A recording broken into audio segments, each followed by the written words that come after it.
Hi అండి, నమస్తే. Welcome back to my జస్విక్ మీనువరల్ ఛానల్. జుట్టు విరబూసుకొని దేవాలయాలకు వెళ్ళవచ్చా?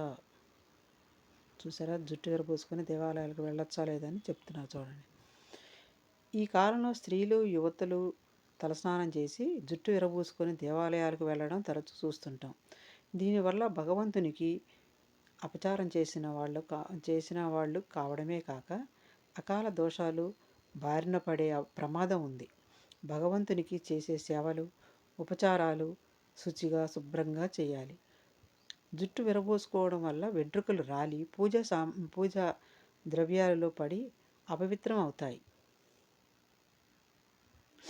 దేవాలయాల్లో ప్రసాదము నివేదించడం జరుగుతుంది.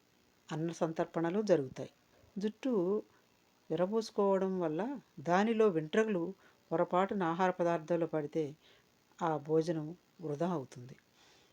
వ్రతదీక్షలో ఉన్నవారు కాలికి తల వెంట్రుకలు కానీ, జుట్టు నుండి రాలిన నీటి బిందువులు కానీ తగలటం వల్ల వారికి దీక్ష భంగం కలుగుతుంది.